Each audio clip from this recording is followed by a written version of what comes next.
যার মূল কেন্দ্রটাই হবে ইলম অর্জন বা জ্ঞানতাত্ত্বিক একটা বিপ্লব বা রেভলিউশন। জ্ঞানের পাশাপাশি প্রয়োজন হবে ওলামায়ে কেরামের সোহবত, প্রয়োজন হবে জ্ঞান অনুযায়ী আমল, মানে ইলম অনুযায়ী আমল, প্রয়োজন হবে তাজকিয়া বা আত্মশুদ্ধি, প্রয়োজন হবে আমর বিল মারুফ সৎ কাজে আদেশ, ওয়ান নাহি আনিল মুনকার অসৎ কাজে নিষেধ, প্রয়োজন হবে হালাল অর্থনীতি, আদর্শ পরিবার এবং ব্যাপক দাওয়াতের মধ্য দিয়ে চেষ্টা করতে হবে যাতে আমরা একটা ইসলামী রাষ্ট্র কায়েম করতে পারি। এবং প্রয়োজনে দাওয়াতের পাশাপাশি আমাদেরকে সর্বাত্মক প্রস্তুতি রাখতে হবে অন্যায়ের প্রতিবাদ করার। এবং অন্যায়ের প্রতিবাদের বিভিন্ন স্রোত আছে, স্বার্থ থাকলে, সামর্থ্য থাকলে হাত দিয়ে, সেটা না থাকলে অন্তত জবান দিয়ে, সেটাও না থাকলে অন্তত পক্ষে কলব দিয়ে ঘৃণা করতে হবে। আর ইনশাআল্লাহ তাআলা আমরা যদি একটা মদিনা রাষ্ট্রের কাঠামোতে যেতে পারি তাহলে ইনশাআল্লাহ তাআলা দাওয়াতের সাথে, তাবলীগের সাথে, গাজওয়া এবং সারিয়া এবং জিহাদের মধ্য দিয়ে আমরা মক্কা বিজয় পর্যন্ত যাব ইনশাআল্লাহ। যেটা আজ হোক আর কাল হোক, এই বিশ্ববাসী দেখবেই যে ইনশাআল্লাহ মুসলিমরা বাইতুল জয় করেছে। এটাতে সন্দেহের কোনো অবকাশ নাই, এবং এই কথাগুলো বলতে কারো হীনমন্য হওয়া উচিত নয়। আমরা এটাও জেনেছি এর আগের সেশনে যে দাওয়াত দেওয়ার সময় আংশিক দাওয়াত দিব না, বরং পরিপূর্ণ দাওয়াত দেওয়ার চেষ্টা করব, সত্য স্পষ্ট করব। এবং এই দাওয়াতের ফলশ্রুতিতে যদি আমাদের উপরে কোনো জুলুম, নির্যাতন, নিপীড়ন নেমে আসে সেক্ষেত্রে সবর করব। এবং জুলুমের ভাষা যেমন হবে প্রতিবাদের ভাষাও তেমন হবে। যদি আমরা দুর্বল থাকি তাহলে সবর, আর শক্তিশালী হলে প্রতিরোধ। শক্তিশালী হলে কি? প্রতিরোধ। সবরের ফলেও ফলাফল আসে, আবার প্রতিরোধের ফলেও ফলাফল আসে। সবরের ফলে ফলাফল আসে এর প্রমাণ বিগত 15 বছর, আর প্রতিরোধের ফলে যে ফলাফল আসে এর প্রমাণ হচ্ছে বিগত জুলাই আন্দোলন, তাই না? সবরের ফলে যে ফলাফল আসে এর প্রমাণ হচ্ছে বিগত 15 বছর ওলামায়ে কেরামের সবর, দাওয়াত, তাবলীগ, মেহনত, জেল, গুম, কত কিছু, তাই না? এগুলো তো সবরের নিদর্শন। এই সময়গুলো আমাদেরকে সেই বেলাল রাদিয়াল্লাহু আনহুর কথা মনে করিয়ে দিচ্ছে, সুহাইব রুমি রাদিয়াল্লাহু আনহুর কথা মনে করিয়ে দিচ্ছে, তাই না? সুমাইয়া রাদিয়াল্লাহু আনহার কথা স্মরণ করিয়ে দিচ্ছে। এরকম অগণিত সাহাবী, আম্মার রাদিয়াল্লাহু আনহু, মুসআব ইবনে উমাইর, আবু বকর as-সিদ্দিক, উসমান বিন আফফান। তো এই যে বড় বড় সাহাবী, তাদের কথা আমাদেরকে স্মরণ করাচ্ছে এই সবরগুলো। আবার জুলুমের প্রতিবাদের যদি ভাষা বেছে নেওয়া হয়, জুলুমের বিরুদ্ধে প্রতিবাদের ভাষা বেছে নিলেও যে ফলাফল আসে তারও প্রমাণ আমরা দেখলাম যে হ্যাঁ, এই পদ্ধতিতেও কাজ হয়। কিন্তু আফসোসের বিষয় হচ্ছে, ওই যে শুরুতে বলেছি যে আমরা শুধুমাত্র ধর্মীয় জীবনে শিরকে লিপ্ত নই, বরং আমরা রাজনীতি, অর্থনীতি, শিক্ষা, সংস্কৃতি প্রত্যেকটা সেক্টরেই শিরক এবং কুফরের মধ্যে আছি। তো একটা অন্যতম রাজনৈতিক শিরক, কুফর, তাগুত এবং কি বলবো যে চিন্তার দর্শনের পার্থক্য, দ্বৈনতা হচ্ছে এমন যে আমি নোট করে নিয়ে আসছি যে গণতান্ত্রিক পদ্ধতিতে, তথাকথিত গণতান্ত্রিক পদ্ধতিতে যদি কেউ প্রতিবাদের ভাষা বেছে নেয়, রাজপথে নেমে পড়ে, ঠিক আছে, মারে এবং মরে।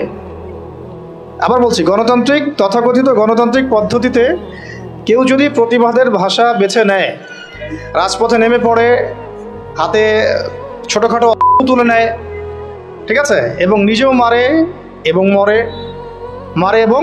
মরে, তো গণতান্ত্রিক পদ্ধতিতে আমরা তাদেরকে কখনো বলি না। কিন্তু এর যদি 10 ভাগের 1 ভাগও দাড়ি টুপিওয়ালা মানুষেরা করতেন, রাজপথে নেমে হালকা পাতলা কিছু অস্ত্র হাতে নিয়ে অন্যায়ের প্রতিবাদ করতেন এবং মারতেন এবং মরতেন, তখন দাড়ি টুপিওয়ালা মানুষদেরই এক শ্রেণী আবার ওই দাড়ি টুপিওয়ালাদেরকেই বলতেন, আর বাকিরা তো বলতোই, বিশ্ব মিডিয়া তোলপাড় হয়ে যেত।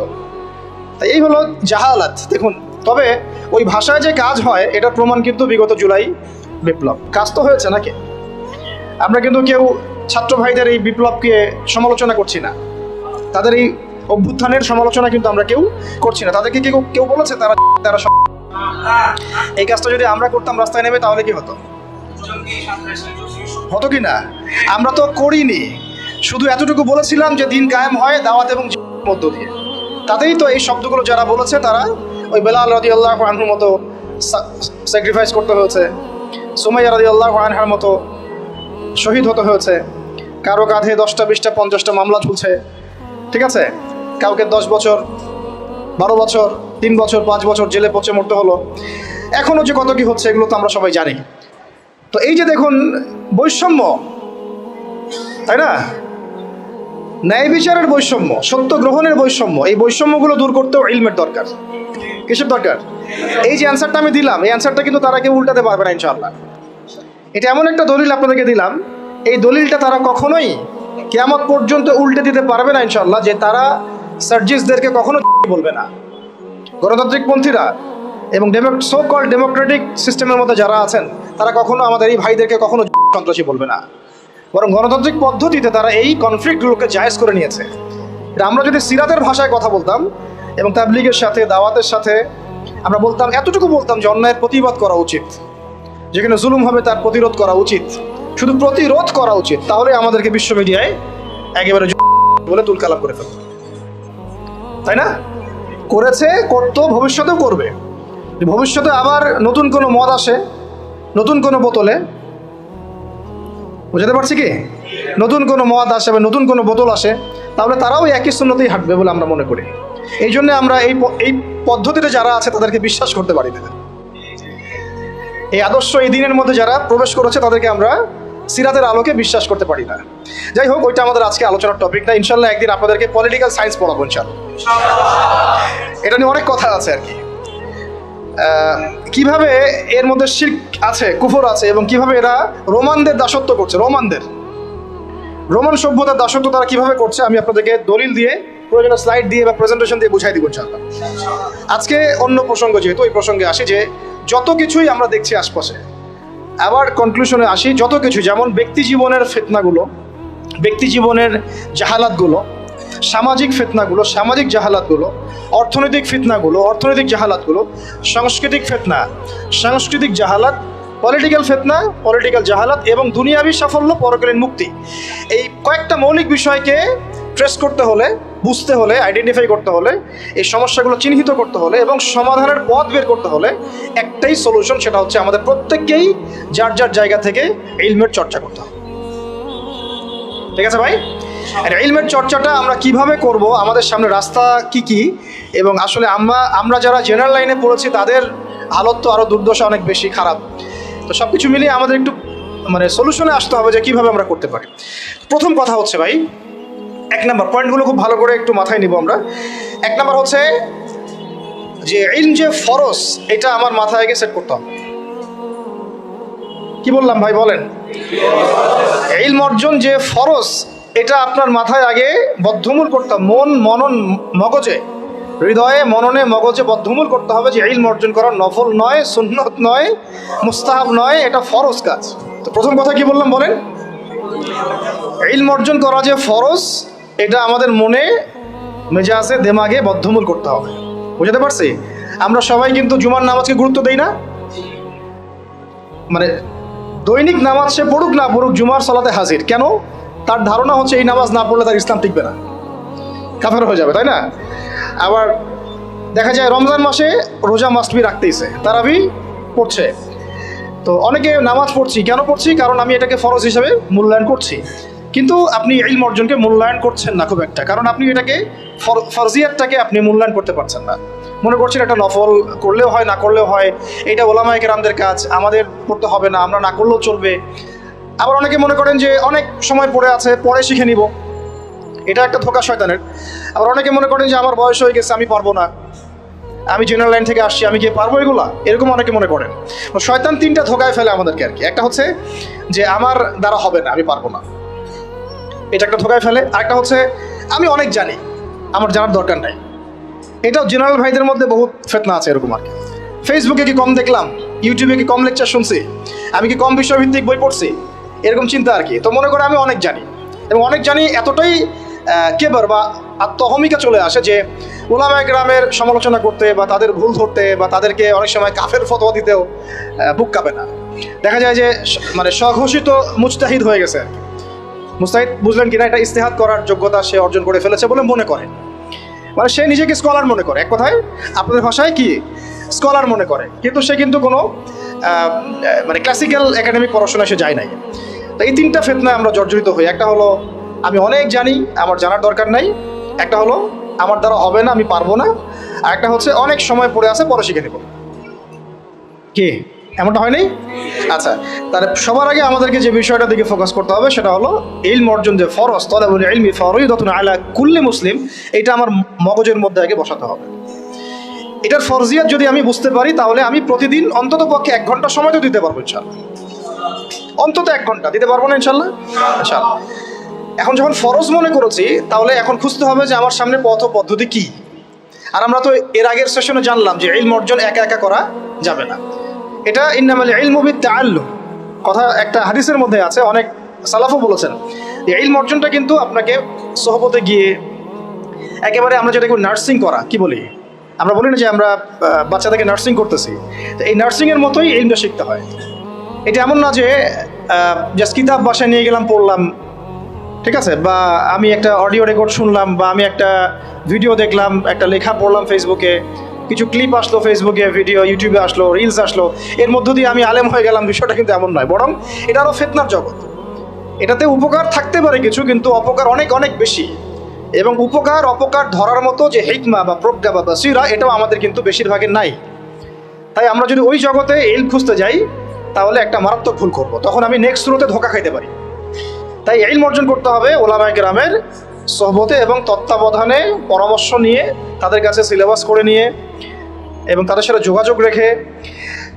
এমন নয় যে বিষয়টা আপনার মাথার উপরে একজন ওস্তাদই থাকতে হবে, আপনি চাইলে 10 জন 15 জন 20 জন ওস্তাদও রাখতে পারেন। এক একটা সাবজেক্টের এক একজন ওস্তাদ থাকতে পারে। আবার যদি দেখা যায় এত অ্যাভেলেবিলিটি নাই, আমার এত ওস্তাদ আমি পাচ্ছি না, অন্তত তখন একজন রাখেন, এমন একজন ওস্তাদ রাখেন যাকে ওলামায়ে কেরাম শ্রদ্ধা করেন। এভাবে আপনি আলেম খুঁজতে পারবেন না যে কার ফলোয়ার বেশি, কার মানে মাহফিলে বেশি লোক হচ্ছে, ঠিক আছে, কার সেমিনারে বেশি লোক হচ্ছে। এটা আসলে হকার বাতিল বা সাহিবুল ইলম এবং কে সাহিবুল ইলম না, এটার মানদণ্ড নয়, ঠিক আছে। ইলম কার কাছে আছে এটা খুঁজতে হলে একটা সূত্র আমি বলে দিই, যেটা আমি ফলো করেছিলাম সারা জীবন, এবং আলহামদুলিল্লাহ আমি এখানে ভুল করি নাই, আল্লাহ পাক আমাকে ভুল করার নাই আলহামদুলিল্লাহ। সেটা হচ্ছে আমি অলওয়েজ দেখেছি যে সাধারণ মানুষ কার পিছনে ছোটে এটা আমি দেখিনি। আমরা দেখেছি সাধারণ মানুষ কার পিছনে ছোটে এটাকে আমরা গৌণ করেছি, বরং আমরা দেখেছি ওলামায়ে কেরাম কার পিছনে ছোটেন। বুঝতে পারলাম পার্থক্যটা? সাধারণ মানুষ কার পিছনে ছোটে এটা আমরা দেখিনি কখনোই, যেটা আপনারা দেখেন, অনেকেই দেখেন।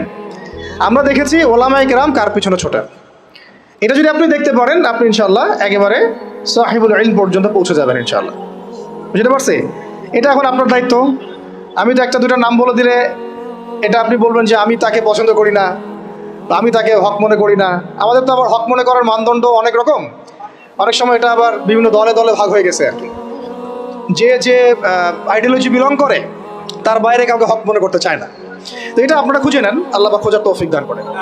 তো আমরা মূলনীতি জানলাম যে ইলম অর্জন করব এবং মুহাক্কিক বরেণ্য ওলামায়ে কেরামের সান্নিধ্যে এবং তাদের সোহবতে। এখন তৃতীয় বিষয়টা লাগবে আমার একটা কনস্ট্রাকটিভ সিলেবাস। কি লাগবে? সিলেবাস। এখন এই সিলেবাসটা 6 মাসের 1 বছরের এমন না, এই সিলেবাসটা হচ্ছে পুরো লাইফ লং সিলেবাস। আমরা যারা মাস্টার্স পরীক্ষা দিয়েছি আমরা কত বছর পড়েছি ভাই? মিনিমাম 22-24 বছর। অন্তত 22-24 বছর যদি আমি দুনিয়াবি পড়াশোনার জন্য ব্যয় করি, অন্তত 12টা বছর তো আমার দিনই ইলম শেখার পেছনে ব্যয় করা উচিত। যদি 24টা বছর যদি আমি দুনিয়াবি জ্ঞান শেখার জন্য ব্যয় করতে পারি, অর্থ দিতে পারি, সময় দিতে পারি, শ্রম দিতে পারি, বাবার জমি বিক্রি করতে পারি, মেসে থাকতে পারি, ডাল ভাত খেয়ে থাকতে পারি, হ্যাঁ, বেড শেয়ার করে থাকতে পারি, ফ্লোরে ঘুমাইতে পারি, মশার কামড় খাইতে পারি, ওখানে জন্ডিস হয়ে যায় মানুষের, তাই না? বিষয়গুলো এর চেয়েও কঠিন হয়। কেউ বাসা থেকে টাকা চাইতে লজ্জা পান, প্রাইভেট পড়িয়ে খান, টিউশনে করিয়ে খান, তাই না? অনেক মেয়ে তো আমরা শুনেছি যে পড়াশোনার টাকা ম্যানেজ করতে গিয়ে দেহের ব্যবসাও করছে। নাউযুবিল্লাহি মিন যালিক। কত স্যাক্রিফাইস, হ্যাঁ, দুনিয়াবি জ্ঞানের জন্য কত স্যাক্রিফাইস। তো যাই হোক, দিনের জ্ঞান অর্জন করার জন্য অন্তত অর্ধেক তো করেন, 10টা বছর তো দেই। কারণ দিনের ইলম তো আসলে 10 বছরে অর্জন করা যাবে না, এটা তো স্টার্টিং হবে, এটা হবে শুধুমাত্র বিগিনিং অনলি। কারণ ইলম কাকে বলে এটা তো আমি আসলে বুঝাইতে পারতেছি না, আমি আসলে বুঝতেছি যেটা আমি আপনাকে বুঝাইতে পারতেছি না। মুসা আলাইহিস সালাম এত বড় একজন রাসূল যার উপরে তাওরাত নাজিল হয়েছে, তাই না? তিনি একদিন তো বলে ফেলেছিলেন যে আমার মনে হয় যে আমি সবচেয়ে বেশি জানি। তাকে প্রশ্ন করা হয়েছিল, আপনি কি সবচেয়ে জ্ঞানী মানুষ কিনা? আল্লাহ রাব্বুল আলামিন তো এই জায়গাটা ধরেছেন এবং খিদর আলাইহিস সালামের সন্ধান দিয়েছেন, না আমার একজন বান্দা আছে তোমার চেয়ে বেশি জানে। তখন তিনি তার সাথে দেখা করার জন্য সফর করেছেন। এই সফরটা খুব লম্বা ছিল, কষ্টের সফর ছিল। সফর করে তিনি যখন তাকে পেয়েছেন, ওই খিদর আলাইহিস সালামকে, তো খিদর আলাইহিস সালাম বলেছিলেন যে ইন্নাকা লান তাস্তাতিআ মাইয়া সাবরা, আমার কাছে এমন জ্ঞান আছে আল্লাহর পক্ষ থেকে যেটা অর্জনের ব্যাপারে তুমি আমার সাথে ধৈর্য ধরতে পারবে না। তুমি মুসা আমার সাথে ধৈর্য ধরতে পারবে না। নবীকে বলা হচ্ছে এই কথাটা। আরেকজন নবীকে বলা হচ্ছে তোমার চেয়েও জ্ঞানী মানুষ আছে, এবং তার নাম খিদর আলাইহিস সালাম। তার ব্যাপারে আল্লাহ পাক বলছেন ওয়া আল্লামনাহু মিন লাদুন্না ইলমা, আমি আল্লাহ তাকে আমার পক্ষ থেকে জ্ঞান শিক্ষা দিয়েছে। মানে আল্লাহ পাক তার পক্ষ থেকে তাকে জ্ঞান শিক্ষা দিয়েছেন। এবং তারা যখন ওই যে বোটে নৌকার করে সফর করছিলেন, তখন একটা পাখি এসে একটু পানি খেয়ে চলে যায়। তখন খিদর আলাইহিস সালাম বলেছিলেন যে এই যে পাখিটা যতটুকু পানি নিয়েছে, এই যে পাখিটা যতটুকু পানি নিয়ে গেছে এখান থেকে, এই পুরো কায়নাতের যে জ্ঞান, মানুষের অন্য মাখলুকের যত জ্ঞান আছে, তোমার আমার যত জ্ঞান ওই পানিটুকুর মতো। আর এই যে পুরো দেখছো তুমি নদী এবং সাগর যত কিছু আছে, এটা হলো আল্লাহ রাব্বুল আলামিনের জ্ঞান। তো আমরা তো জ্ঞান কি ওটা বোঝাতে পারতেছি না। এই জন্য দেখবেন যে যত বড় আলেম হয় সে তত বিনয় হয় এবং তত বেশি সে মানে বইয়ের পোকা হয়ে যায়। আমাদের ওস্তাদদেরকে আমরা দেখেছি যে বই ছাড়া তারা তো মনে হয় একটা ঘন্টাও সময় অপচয় করেন না। কিতাব থাকেই হাতে অথবা সাথে ব্যাগে, চলতে ফিরতে খালি বই পড়ছেন আর পড়ছেন। তো এইটা একটা সুরত। তাহলে আমরা বুঝলাম যে জ্ঞানের কোনো শেষ নাই। তাহলে যেহেতু কোনো শেষ নাই এবং জ্ঞানের মূল উৎস আল্লাহ রাব্বুল আলামিন, তাহলে এটা একটা লাইফ লং প্রসেস। তবে একটা নির্দিষ্ট গন্তব্যে গেলে আমরা মোটামুটিভাবে ফরজে আইন জানতে পারবো, অ্যাটলিস্ট কোরআন তেলাওয়াত শিখতে পারবো, অ্যাটলিস্ট ইনশাল্লাহ আরবি ভাষাটুকু তুলনামূলক শিখতে পারবো ইনশাল্লাহ। এরপরে কিছুটা অনুবাদ করতে পারবো কোরআনুল কারীম ইনশাল্লাহ, হাদিসের ইবারতগুলো পড়তে পারবো ইনশাল্লাহ, ফিকহের কিতাবগুলো পড়তে পারবো, আকীদার কিতাবগুলো পড়তে পারবো। আশা করা যায় ওই পর্যায়ে গেলে আমি তখন আরও বড় কিছু করার জন্য ফিকির করতে পারবো। তো ওই লেভেল পর্যন্ত তো আমাকে যেতে হবে, তাই না? আচ্ছা, এখন আসেন এই লেভেল পর্যন্ত যাওয়া আমাদের এই সোসাইটির কথা বলছি আর কি, আমাদের জন্য কতটা সহজ বা কতটা কঠিন। ঠিক আছে, তাহলে জানলাম ইলম অর্জন করতে হবে, ফরজিয়াত আছে, ওলামা কেরামের সোহবতে করতে হবে, এটা খুবই বেশি জরুরি। একা একা করা যাবে না, একা একা করলে আপনি আহলে ফেসবুক আর জামায়াত হয়ে যাবেন। ঠিক আছে, এবং আপনি তখন স্বঘোষিত আমিরও হয়ে যেতে পারেন। বুঝতে পারছি? নিজেকে হাসির পাত্রে পরিণত করবেন এবং আপনাকে নিয়ে ইউটিউবার রিলস বানাবে আর ভিডিও বানাবে, আপনি ভাইরাল হয়ে যাবেন। ভাইরাল ঠিকই হয়ে যাবেন, কিন্তু ওলামা কেরামদের বদদোয়া লাগবে গায়ে আর কি। ঠিক আছে, আল্লাহ পাক আমাদেরকে এইসব ফিতনা থেকে হেফাজত করে না। সোহবত লাগবে এবং সোহবতটা একটা লং প্রসেস। এটা একদিন, 2 দিন, 1 বছর, 2 বছরের না, সারা জীবন লেগে থাকে আর কি। যদি আমাদের হায়াত আল্লাহ পাক আমাদেরকে আরও যদি 20-30 বছর বাঁচিয়ে রাখেন, মানে 30 বছরই আমাকে লেগে থাকতে হবে। ব্যাপারটা এরকম আর কি। আল্লাহ পাক যেন আমাদেরকে ইলমের পথে দীর্ঘনেক হায়াত নসিব করে নেবেন। এরপরে আসেন, আমরা জানলাম যে এখন শিখতে হবে কি, অন্তত পক্ষে আল কোরআনুল কারীমের বিশুদ্ধ তিলাওয়াত, তারপরে আরবি ভাষা, কোরআনুল কারীমের যে ব্যাকরণ, এতটুকু ব্যাকরণ, অনুবাদ, পাশাপাশি হাদিসের কিতাব পড়ার যোগ্যতা অর্জন করা, ফরজে আইনের জ্ঞান তো অর্জন করবেনই, ফিকহের জ্ঞান অর্জন করা, আকীদার জ্ঞান অর্জন করা, সিরাত গুরুত্বপূর্ণ সাবজেক্ট কি, সিরাতের জ্ঞান অর্জন করা, ইসলামের ইতিহাসের জ্ঞান অর্জন করা, ইসলামী অর্থনীতির জ্ঞান অর্জন করা, এবং এর পাশাপাশি বর্তমান বিশ্বের অর্থনীতি, বিশ্ব ব্যবস্থা, ভূগোল, হ্যাঁ, ভূ রাজনীতি, এগুলো আমাদের তো জানা আছে মোটামুটি, যেহেতু আমরা জেনারেল ব্যাকগ্রাউন্ড থেকে আসছি। এগুলো তো ইউনিভার্সিটিতে পড়েছেন মাশাআল্লাহ। এমনকি ইউনিভার্সিটিতে আপনারা অনেকে ওয়েস্টার্ন ফিলোসফি পড়েছেন, আমার চেয়ে আপনারা ভালো জানেন। অনেকে ম্যাথামেটিক্স এখানে আছেন, অনার্স মাস্টার্স করেছেন, কেমিস্ট্রিতে আছেন, ফিজিক্সে আছেন, অনেক বড় বড় জায়গা থেকে মানুষ এসেছেন, MBBS ডক্টরও আছেন। তো এই পড়াশোনা তো মাশাআল্লাহ আপনার আছেই। এখন কোনটা ল্যাকিংস? ইসলামিক বেসিক পড়াশোনার ল্যাকিংস আছে, তাই তো? এখন আমাদের সামনে দুটো রাস্তা। একটা হচ্ছে বাংলাদেশের শিক্ষা সিস্টেমটা আপনি দেখবেন 2 ভাগে বিভক্ত আর কি। একটা ভাগ হচ্ছে মাদ্রাসা শিক্ষা ব্যবস্থা, একটা হলো জেনারেল শিক্ষা ব্যবস্থা। এখন মাদ্রাসা শিক্ষা ব্যবস্থা তাদের মতো করে তারা সাজিয়ে নিয়েছেন এবং এটার মধ্যে মাশাআল্লাহ যা আছে তার বেশিরভাগই কি আমাদের সবার জন্য উপকারী।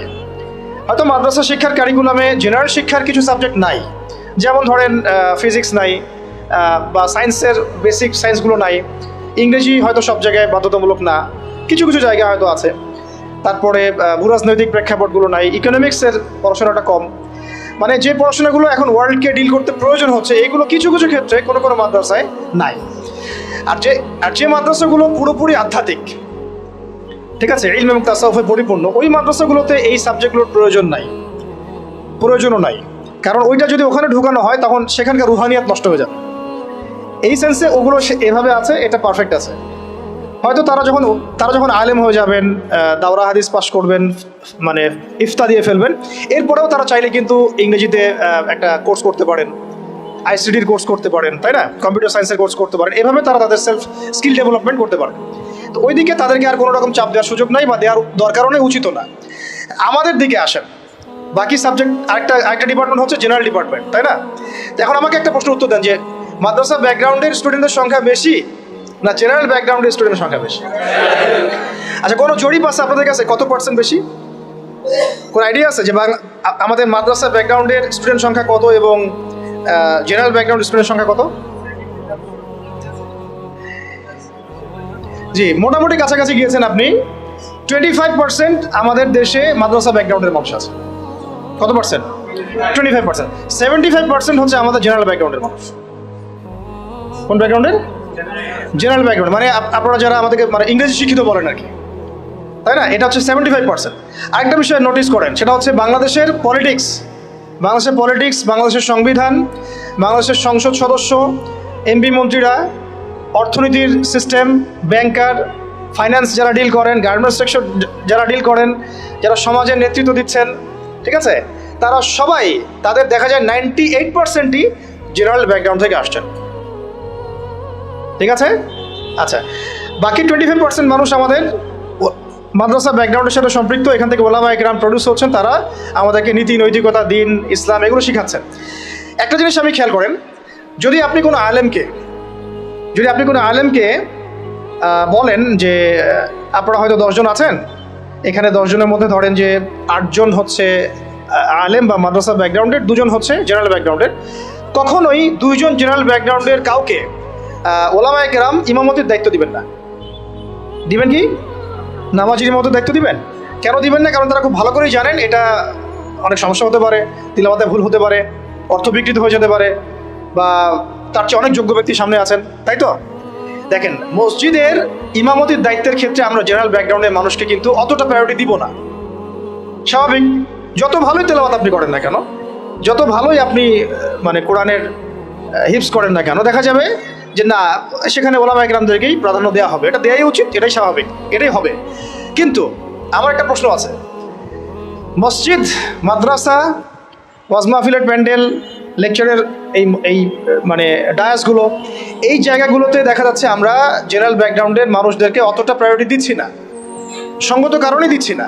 কিন্তু আবার রাষ্ট্রের অনেক বড় বড় সেক্টর, যেগুলো রাষ্ট্রের সবচেয়ে বড় বড় department, for example medical sector, for example finance, garments sector, economic sector, এবং সবচেয়ে বড় কথা হচ্ছে শিক্ষা সিস্টেম, শিক্ষা কমিশন, এমপি মিনিস্টার্স এবং পার্লামেন্ট, এই সমস্ত সেক্টরে আমরা জেনারেলদের হাতে দায়িত্ব দিয়ে নিশ্চিন্তে ঘুমাচ্ছি, তাই না বিষয়টা? অথচ রাষ্ট্রের এটা হচ্ছে 80% সেক্টর। তাহলে এখানে আমার একটা প্রশ্ন হচ্ছে যে কেন আমরা দিন শিখে ওই সব সেক্টরগুলোতে যাব না? আর যদি এই সেক্টরগুলো জেনারেল ভাইদেরকে ডিল করতে হয়, তাহলে কেন তাদেরকে দিন শেখাবো না? আমার কোশ্চেন আর কি। যেহেতু আমি তাকে ইমামতির দায়িত্ব দেওয়ার জন্য মুনাসিব মনে করছি না, তাহলে কিভাবে আমি তাকে রাষ্ট্রের দায়িত্ব দিলাম? আমাকে উত্তর দেন। আমি তাকে একটা মাদ্রাসার মোহতামিম বানাবোই না কখনো, কারণ তার সে যোগ্যতা নাই। আমি তাকে ইমামতির দায়িত্ব কখনোই দিব না, কারণ তার সে যোগ্যতা নাই বলে আমি মনে করি। তাহলে কিভাবে আমি আমার পুরো দেশের ইকোনমিক সিস্টেমের দায়িত্ব এই 8-10 জন, 20 জন, 100 জন জেনারেল মানুষকে দিয়ে দিলাম? কোনো প্রতিবাদও করলাম না, কিছু বললামও না, বা আমরা সেখানে যাওয়ার চেষ্টাও করলাম না, বা ওখানে যারা আছে তাদেরকে আমরা ইসলাম শেখানোরও চেষ্টা করলাম না, বা ওই রাষ্ট্র যারা চালায়, এমপি মন্ত্রীরা, পার্লামেন্টে যারা বসে আছেন, রাষ্ট্র তো এরা চালায় না, তাদের নিচে আরও অনেক মানুষ আছে, উপরে অনেক মানুষ আছে, ডানে অনেকে আছে, বামে অনেকে আছে, আবার যারা গার্মেন্টসে আছে, যারা এখানকার মানে আমরা বলি না চাপ প্রয়োগকারী সংস্থা, তারা আছে, বিভিন্ন এনজিওস আছে, অ্যাসোসিয়েশন আছে। তো এই সবাই মিলে তারা রাষ্ট্রকে ডিল করে। তো তাদের সংখ্যা নিশ্চয়ই কয়েক কোটি তো হবেই, তো তাদের উপর আমরা পুরো দেশের দায়িত্ব কিভাবে ছেড়ে দিলাম, এটা আমার প্রশ্ন আর কি। যেখানে আমি একটা মসজিদের দায়িত্ব তাকে দিতে চাচ্ছি না, বা দেওয়ার মতো সে যোগ্য না এবং দেওয়াটা মুনাসিবও না। তাহলে সমাধান কি এখানে?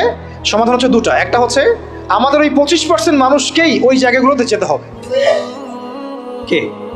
ওই 25% মানুষকেই শুধু মসজিদ, মাদ্রাসা এবং মক্তব এইসব জায়গায় সীমাবদ্ধ না রেখে আস্তে আস্তে গ্র্যাজুয়ালি শিক্ষা কমিশনে, শিক্ষা ডিপার্টমেন্টে, সাংস্কৃতিক ডিপার্টমেন্টে, ইকোনমিক্সের ওয়ার্ল্ডে এবং সবচেয়ে বড় কথা ওই পলিটিক্যাল ওয়ার্ল্ডে অ্যাপ্রোচ করতে হবে। তাহলে দেখা যাবে ইনশাআল্লাহ একটা পরিপূর্ণ ইসলামিক রাষ্ট্রের দিকে আমরা যেতে পারবো ইনশাআল্লাহ।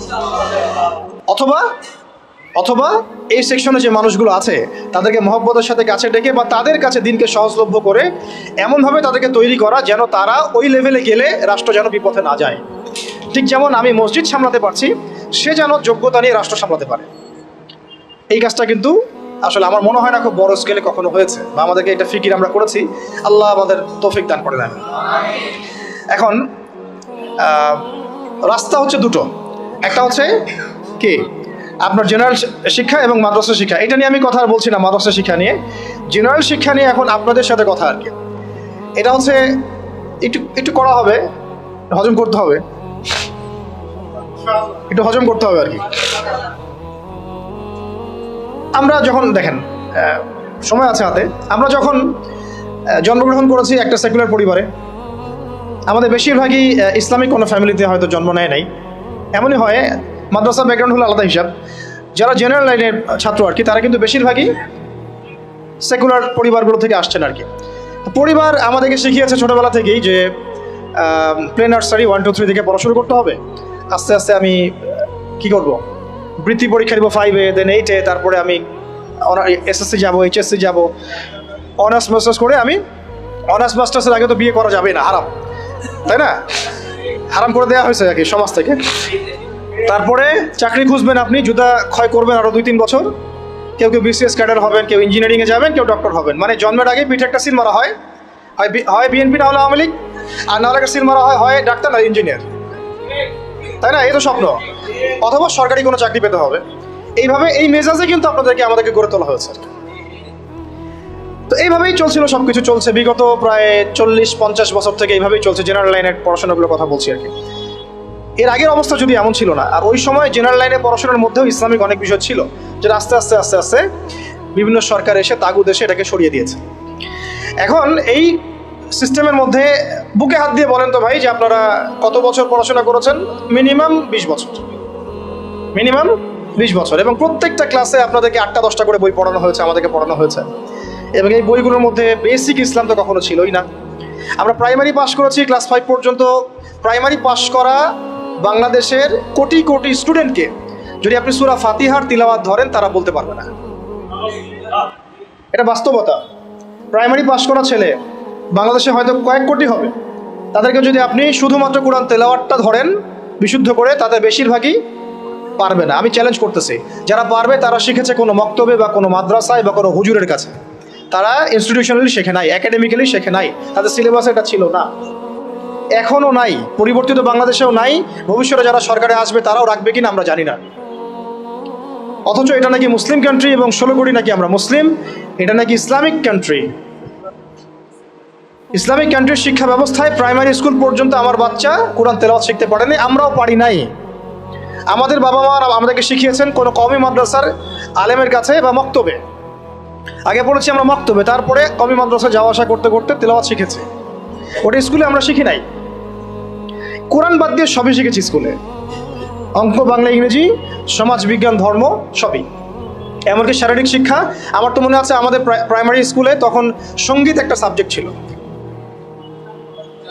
চারুকারুকলা একটা সাবজেক্ট ছিল।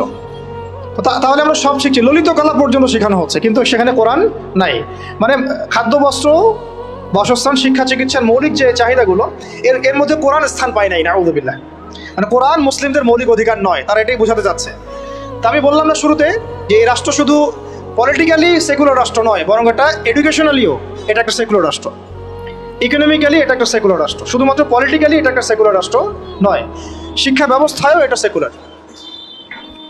আচ্ছা, এরপরে আপনি যদি এই প্রাইমারি স্কুলের সমস্ত শিক্ষকদেরকেও বসান, দেখবেন শিক্ষকরা পর্যন্ত কোরআন তেলাওয়াত করতে পারছে না, বেশিরভাগে তারা জাতির শিক্ষক। হাই স্কুলে চলে যান, আমরা হাই স্কুলে পড়েছি না ভাই, মিনিমাম 8টা বই তো ছিল কাঁধে।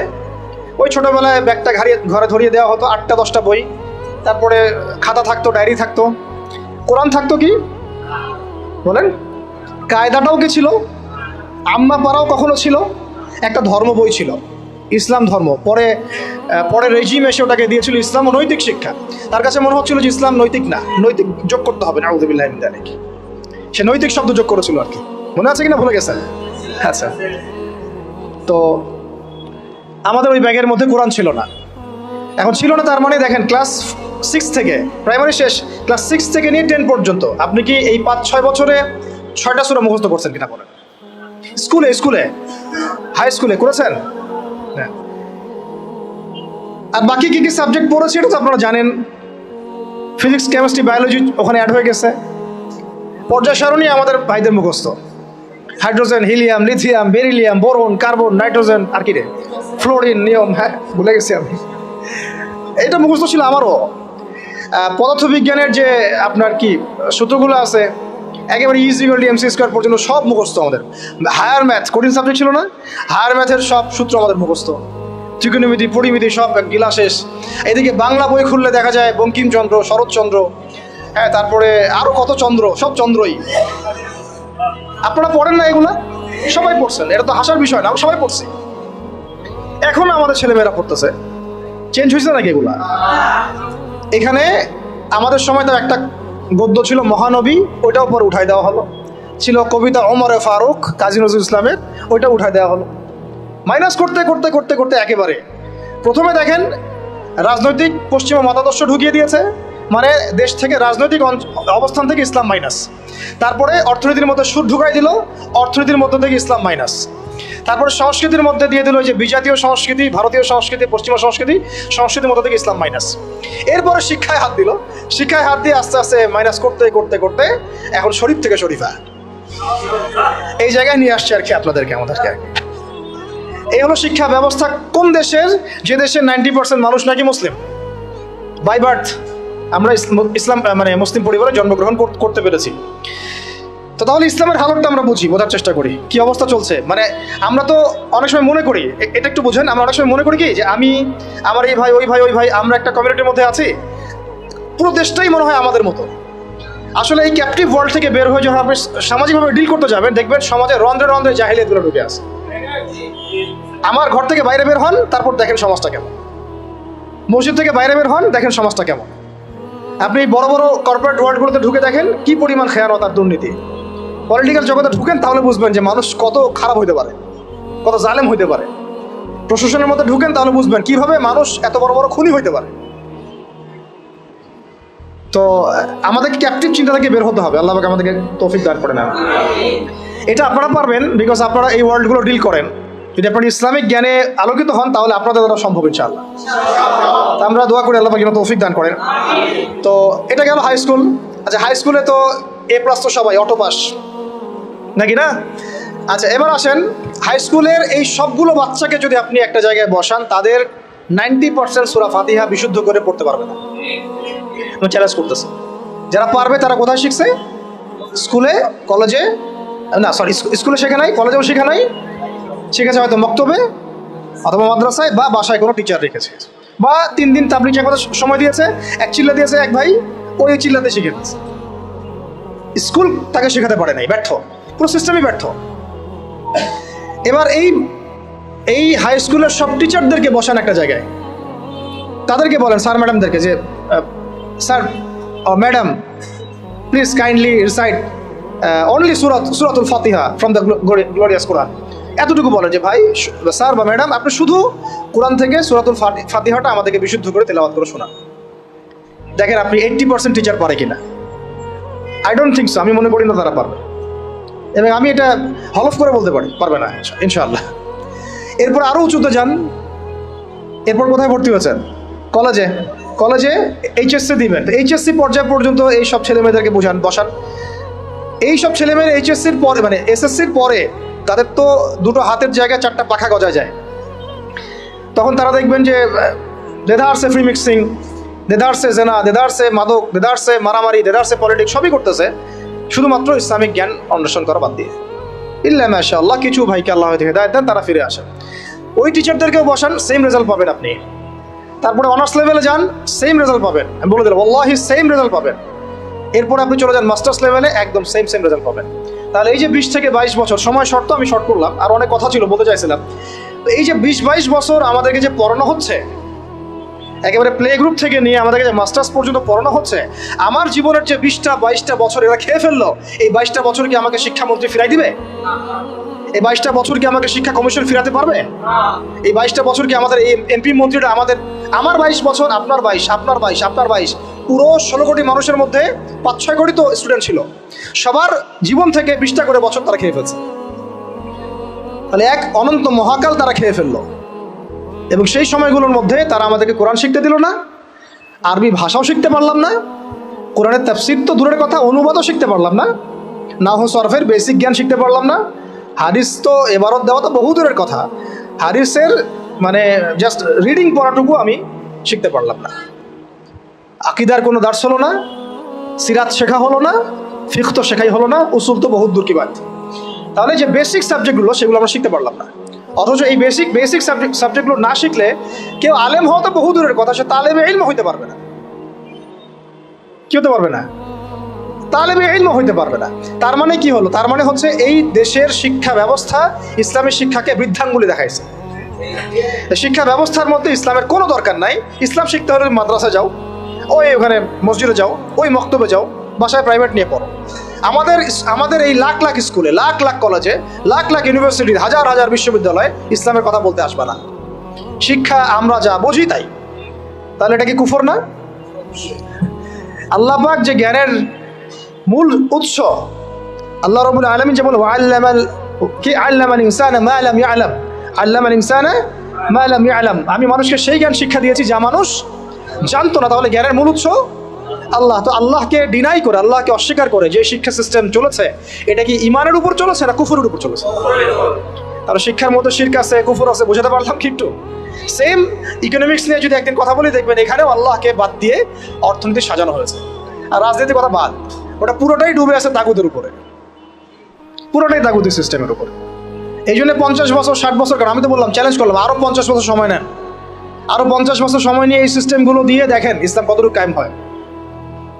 সিরাত ছাড়া কোনো রাস্তা নেই আমাদের কাছে, ওইটা অন্য আলোচনা। এখন প্রিয় ভাইরা, তাহলে এই বাস্তবতার মধ্যে আমরা পড়ে গেছি। আল্লাহ রাব্বুল আলামিন আমাদেরকে হয়তো অনেককে অনার্স লাইফে, কাউকে ইন্টার লাইফে, কাউকে মাস্টার্সে পড়ে হেদায়েত দিয়েছেন। এই তো হয়তো কারো হেদায়েতের মাধ্যম হচ্ছে তাবলিগ জামাত, কারো হেদায়েতের মাধ্যম হচ্ছে অনলাইনে কোনো লেকচার, কারো হয়তো জীবনে কোনো ধাক্কা, হ্যাঁ, কারো হয়তো কি একাকিত্ব, কারো হয়তো বেকারত্ব, এক একজনের এক এক স্রোতে হেদায়েত কিন্তু এসেছে। অনেক আছে মাদকাসক্ত ছিল, হেদায়েত পেয়েছে, কিছু একটা হয়েছে জীবনে, আল্লাহকে চিনতে শিখেছে। কারো তো একটা স্বপ্ন দেখেও সে হেদায়েত পেয়েছে, একটা স্বপ্ন দেখেও সে হেদায়েত পেয়েছে। আমাদের এক ভাই বলছিলেন, আমি এক স্বপ্ন দেখেছিলাম যে স্বপ্নের মধ্যে আমি মনে হচ্ছে যে মরে যাচ্ছি। ওই দিন আমি ঘামা শুরু করলাম, সেদিন থেকে উঠে আমি ফজরের নামাজ শুরু করেছি, আজকে থেকে নামাজ ছাড়ি না। এমন অনেক ভাই কিন্তু আছে, মানে আমি বুঝাতে চাচ্ছি এক এক মানুষকে আল্লাহ এক এক স্রোতে হেদায়েত দিয়েছেন। কাউকে একটা দার্সে বসে হেদায়েত দিয়েছেন, কেউ মিডিয়ার মাধ্যমে পেয়েছে, কেউ কোনো বই পড়ে পেয়েছে। এখন কথা হচ্ছে, আমরা পেয়েছি কত বছর পরে? 25-26, কারো বয়স 25, কারো 26, কারো 30, কারো 20, কারো আরও বেশি, কেউ তো হয়তো এখনও পান নাই, এমন অনেকে আছেন। তাহলে আমাদের জীবনের হায়াতি বা কত হতে পারে? সর্বোচ্চ 60 বা 70 বা 80 বা 100 তো আশা আমরা কেউ করি না, ঠিক আছে? গড় আয়ু এই উম্মার 60 বছর থেকে 65 বছর। এখন তাহলে বাকি আছে কতটুকু? যদি ধরি 20 বছর 25 বছর, তাহলে এখনও যদি এই বাকি 20 বছর আমি দিনের জ্ঞান শেখার জন্য ওয়াকফ করতে না পারি, তাহলে আমার চেয়ে বোকা পৃথিবীতে দ্বিতীয় কোনো মানুষ নাই। এই চেতনা জাগ্রত করার জন্য এতগুলো কথা বলা, যে এখনও যদি আমরা ওই আগে যেভাবে 25 বছর 30 বছর কাটিয়ে এসেছি, সেম স্টাইলে যদি কাটাতে চান ওই 3টা ধোকায় পড়ে, তাহলে ওয়াল্লাহি আমার আপনার মতো বোকা এবং আহাম্মক মানুষ পৃথিবীতে আর কেউ নাই। তাহলে বাকি সময়টুকু কাজে লাগাই ইনশাল্লাহ। আর কাজে লাগাবেন কিভাবে? এই হচ্ছে লাস্ট কথা, আজানের আগে লাস্ট কথা হচ্ছে এটা, কাজে লাগাবো কিভাবে। আর কাজে লাগানোর জন্য আপনার কাছে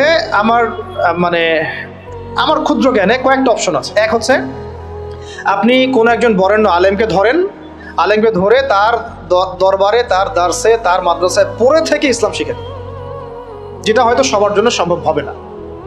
তবে এটাই সবচেয়ে মুনাসিব পদ্ধতি। কেন বললাম? কারণ সালাফগণ এইভাবেই দিন শিখেছেন। ওলামায়ে কেরাম এর দরবারে দার্সে পড়ে থাকতেন, তাদের মাদ্রাসায় পড়ে থাকতেন, তাদের খেদমত করতেন, তার সাথে চলাফেরা করতেন, যেভাবে হোক ইলম শিখতেন। ইলম মানে তো শুধু লিখার পড়া না, ইলম মানে অনেক কিছু। ইলম মানে আখলাক, ইলম মানে আমল, ইলম মানে তাসকিয়া, অনেক কিছু ইলমের অন্তর্ভুক্ত। ইলম শুধু কিন্তু সার্টিফিকেটের নাম নয়। ওই যে মুসা আলাইহিস সালামকে আল্লাহ পাক বললেন, না তোমার চেয়ে জ্ঞানী মানুষ আছে। তিনি তো নবী ছিলেন, রাসূল ছিলেন, সুবহানাল্লাহ। তো এটা হচ্ছে একটা উপায় বা সুরত, যে একজন বরেণ্য আলেমকে খুঁজে বের করে তার সাথে মাশওয়ারা করে তার সহবতে থাকা, কন্টিনিউয়াসলি তার কাছে যাওয়া আসা করতে থাকা, এবং তিনি যে দিক নির্দেশনা দেন সেভাবে পড়াশোনা করা। এটা হয়তো সবার পক্ষে পসিবল নাও হতে পারে। দ্বিতীয় সুরত হচ্ছে যে এখন যে যেখানেই আছেন সেখান থেকে শিফট করে মাদ্রাসায় ভর্তি হয়ে যেতে হবে। মাদ্রাসায় ভর্তি হয়ে গিয়ে কোথা থেকে পড়া শুরু করবেন? যেহেতু আপনি এখনও তিলাওয়াতও জানেন না, তাহলে তিলাওয়াত থেকে। যেহেতু আপনি এখনও হয়তো কেউ তিলাওয়াত জানেন, কোনো হিফজ করা হয়নি, কিছুটা হিফজ করতে হয়, অথবা হিফজ করেছেন কিছু, এখন আপনি নাউসব থেকে শুরু করবেন, আরবি ভাষা থেকে শুরু করবেন, আস্তে আস্তে বড় ক্লাসে যাবেন। এখন আপনারাই জানেন ভালো করে যে আপনারা কোন পর্যায়ে আছেন। দেখা যাবে বেশিরভাগই কোরআন তেলাওয়াতও এখনো বিশুদ্ধ করে করতে পারছে না, বেশিরভাগই আরবি ভাষাও জানছে না। তাহলে এখন কি আপনাদের এই বয়সে মাদ্রাসায় শিফট করা পসিবল কিনা? বেশিরভাগের ক্ষেত্রে কি পসিবল? দেখা যাবে হয়তো 5%, 10% পারবেন, বাকিরা কিন্তু পারবেন না। তাহলে তাদের কি সুরত? তাদের জন্য আরও সুরত হচ্ছে, এটা খুব একটা ইফেক্টিভ না, তারপরেও এটা একটা মন্দের ভালো অপশন। সেটা হচ্ছে অনলাইনে অনেক কোর্সেস আছে বিভিন্ন প্রতিষ্ঠানে, সেখানে হয়তো 3 মাস 4 মাস 6 মাস করে বিভিন্ন কোর্স করতে করতে কিছুটা জ্ঞান শেখা, তাও সেটা একা একা না, ওই ওস্তাদদের সোহবতে থাকতে হবে, পরামর্শ করে থাকতে হবে। অনলাইনের একটা সেকশন হতে পারে, এই সেকশনে আমরা ইলম শিখতে পারি ইনশাআল্লাহ। এটা একটা সেকশন হতে পারে, এটা নিয়ে আমি পরে কথা বলছি ইনশাআল্লাহ। মাগরিবের পরে প্রশ্ন উত্তর পর্বে কিছু কথা হবে ইনশাআল্লাহ। 4 নাম্বার সুরত হচ্ছে অফলাইনে মাদ্রাসায় ভর্তি